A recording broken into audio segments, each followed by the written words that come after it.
ഇപ്പോൾ മുതിർന്ന മാധ്യമ പ്രവർത്തകൻ കെ ജെ ജേക്കബ് കൂടി ചേരുകയാണ്. ശ്രീ കെ ജെ ജേക്കബ്, ഒരു മാധ്യമ പ്രവർത്തനത്തിൻ്റെ ഒരു തണലിൽ തൻ്റെ രാഷ്ട്രീയം വളരെ മനോഹരമായി കടത്തിക്കൊണ്ടു പോവുകയാണ് സി ദാവൂദ്.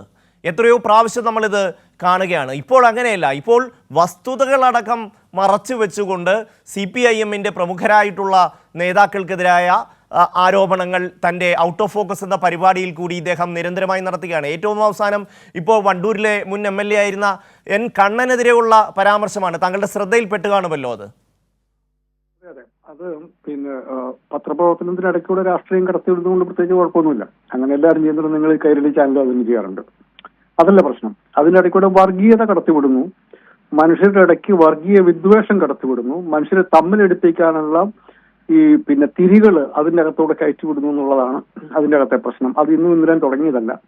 നമ്മൾ കാണേണ്ടത് ജമാഅത്തെ ഇസ്ലാമി എന്ന് പറയുന്നത് ഞങ്ങളുടെ മതത്തിന്റെ ഭരണഘടനയ്ക്ക് മീതെ വേറൊരു നിയമവുമില്ല എന്ന് വിശ്വസിക്കുന്ന കാര്യം അത് എഴുതി വെച്ച ഭരണഘടനയുള്ള ഒരു പാർട്ടിയാണ്. എന്ന് വെച്ചാൽ മതരാഷ്ട്രവാദികളാണ് അവർ. അവരെ ചെറുപ്പ് നിൽക്കുന്നത് നമ്മുടെ നാട്ടിലെ സാധാരണക്കാരായ മുസ്ലിങ്ങളാണ്. അവരുടെ ഇടയ്ക്ക് കടന്നു കയറാൻ, മുസ്ലിങ്ങളുടെ രക്ഷകരാക്കി കടന്നു കയറാനുള്ള ജമാഅത്തെ ഇസ്ലാമിയുടെ ശ്രമമാണ്.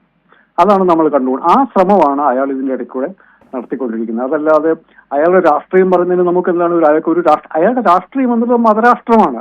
ആ രാഷ്ട്രവാദമാണ് അയാൾ കടത്തിവിടാൻ ശ്രമിക്കുന്നത്. അത് നമ്മുടെ നാട്ടിലെ ബഹുഭൂരിപക്ഷം മുസ്ലിങ്ങളല്ലാത്ത മനുഷ്യർക്കും നമുക്കത് അംഗീകരിക്കാൻ വേണ്ടി പറ്റില്ല. അതുകൊണ്ടാണ് നമ്മൾ കണക്കാക്കേണ്ടത് ഇവര് എത്ര തന്നെ കുത്തിത്തിരിപ്പ് നടത്തിക്കൊണ്ടിരിക്കുന്നുണ്ടെങ്കിലും മുസ്ലിം സമുദായത്തിലെ 95% പേര് ഇവർ പറയുന്നത് അംഗീകരിക്കുന്നില്ല എന്ന് മാത്രമല്ല, ഇവരുടെ അപകടം തിരിച്ചറിയുന്ന മനുഷ്യരാണ് ആ സമുദായത്തിലെ മിക്കവാറും ആളുകൾ. അതുകൊണ്ട് ഇയാൾ ശ്രമിച്ചുകൊണ്ടിരിക്കുന്നത് എന്താണെന്ന് ചോദിച്ചാൽ ജമാഅത്തെ ഇസ്ലാമിക്ക് മുസ്ലിങ്ങളുടെ ഒരു വക്കാലത്തുണ്ട് എന്നുള്ള മട്ടിൽ സ്വയം അവതരിപ്പിക്കുക. അതാണ് അയാൾ ചെയ്തുകൊണ്ടിരിക്കുക. അയാളുടെ രാഷ്ട്രീയം എന്ന് പറയുമ്പം അതിൻ്റെ അകത്ത് അയാൾ കടത്തിവിടുന്നത് മതരാഷ്ട്രീയമാണ്, മതരാജ്യവാദമാണ്.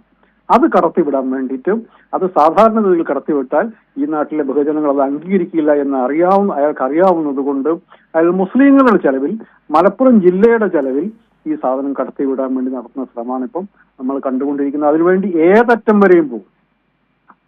ജേക്കബ്, അത് തന്നെയാണ് ഞാൻ ഉദ്ദേശിച്ചത്. അദ്ദേഹത്തിൻ്റെ രാഷ്ട്രീയം എന്ന് ഞാൻ ഉദ്ദേശിച്ചത് അത് തന്നെയാണ്, തൻ്റെ വർഗീയ രാഷ്ട്രീയം എന്നുള്ളതാണ്. അല്ല, അതിപ്പോൾ രാഷ്ട്രീയം പറയുന്നതുകൊണ്ട് ആർക്കും പ്രത്യേകിച്ച് ബുദ്ധിമുട്ടുള്ള കാര്യമല്ല.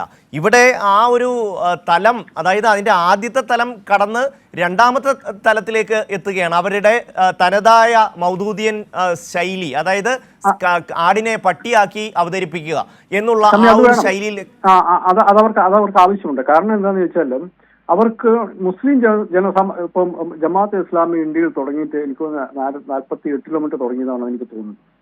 ഏകദേശം ആ സമയത്തൊക്കെ ജമാഅത്തെ ഇസ്ലാമി തുടങ്ങുന്നുണ്ടാവും. എന്തായാലും 50 വർഷത്തിലേറെയായി അവരിവിടെ പ്രവർത്തനം തുടങ്ങിയിട്ട് അവർക്ക് തുടങ്ങിയിടത്ത് നിന്ന് 1 ഇഞ്ച് പോലും മുമ്പോട്ട് പോകാൻ വേണ്ടി പറ്റിയിട്ടില്ല. ഇന്ന് വരെ പറ്റിയിട്ടില്ല. അവർ പലതരം അഭ്യാസങ്ങൾ കളിച്ചിട്ടും അവർക്ക് മുമ്പോട്ട് പോകാൻ പറ്റിയിട്ട് ഇനിയിപ്പോൾ അവർക്ക് പോകണമെന്നുണ്ടെങ്കിൽ കേരളത്തിൽ ഭരിക്കുന്ന സർക്കാർ അല്ലെ കമ്മ്യൂണിസ്റ്റ് പാർട്ടികൾ ഇവരൊക്കെ ഹിന്ദുത്വവാദത്തിന്റെ അടിമകളാണ്, അവർ മുസ്ലിങ്ങളെ നശിപ്പിക്കാൻ വേണ്ടി ശ്രമിക്കുന്നവരാണ് എന്നൊരു കഥ കൊണ്ടുവന്ന് വെച്ചിട്ട് മുസ്ലിങ്ങളെ മുഴുവൻ ഇരകളാണ്, ആ ഇരകളുടെ വക്താക്കളാണ് ഞങ്ങൾ എന്നുള്ള ഒരു വേഷം കെട്ടലാണ് ഇപ്പം മൗദൂദികൾ നടത്തിക്കൊണ്ടിരിക്കുന്നത്.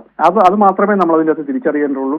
ഇതിൻ്റെ അകത്ത് നമ്മൾ ഭയപ്പെടേണ്ടതുപോലെ ഒരു സംഭവം ഉണ്ടാകുമെന്ന് എനിക്ക് തോന്നുന്നില്ല. കാരണം ഇവരെന്താണ് പറയുന്നത് എന്ന് ഏറ്റവും കൃത്യമായിട്ട് അറിയാവുന്ന ആളുകൾ ഇവർ ഏത് സമുദായത്തെ പ്രതിനിധീകരിക്കണം ഇവരാഗ്രഹിക്കുന്നു അതേ മുസ്ലിം സമുദായമാണ് എന്നുള്ളതാണ് എൻ്റെ ഇന്ന് വരെയുള്ള അനുഭവം.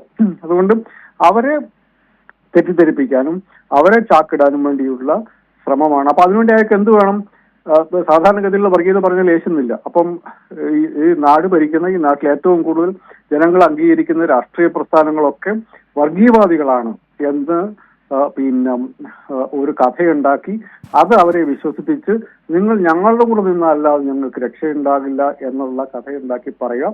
അതിനുവേണ്ടിയുള്ള ശ്രമങ്ങളാണ്. അതുകൊണ്ട് മാർക്സിസ്റ്റ് പാർട്ടിയുടെ നേതാക്കന്മാരെ, ഇടതുപക്ഷ ജനാധിപത്യ മുന്നണിയുടെ നേതാക്കന്മാരെ, ഇടതുപക്ഷത്തു നിന്ന് സംസാരിക്കുന്ന എല്ലാവരെയും വർഗീയവാദികളാക്കുക, സംഘികളാക്കുക, ഹിന്ദുത്വ വർഗീയവാദത്തിന്റെ ആളുകളാക്കുക, അവരെയൊക്കെ എന്നിട്ട് ഈ പെയിന്റ് അടിച്ച് അവിടെ നിർത്തിക്കഴിഞ്ഞാൽ പിന്നെ അവർക്കെതിരെ സംസാരിക്കുന്ന ആളുകൾ ഞങ്ങളാണ് എന്ന് പറഞ്ഞ് മുസ്ലിം ജനസമ്മാനത്തിന്റെ ഇടയ്ക്കോട്ട് കടന്നു കയറാനുള്ള ശ്രമമാണ് ഇപ്പൊ ജമാഅത്തെ ഇസ്ലാമിക്കാർ നടത്തിക്കൊണ്ടിരിക്കുന്നത്. അത് കുറെ കാലമായി നടത്തിക്കൊണ്ടിരിക്കുന്നതാണ്. അത് കൺസിസ്റ്റന്റ് ആയിട്ട് നടത്താനുള്ള വിഭവശേഷി ഉള്ളവരാണ് എന്നുള്ളത് കൊണ്ടാണ് ഇപ്പൊ നമ്മുടെ ശ്രദ്ധയിൽ അത് വരുന്നത്. നന്ദി കെ ജെ ജേക്കബ് പ്രതികരിച്ചതിന്.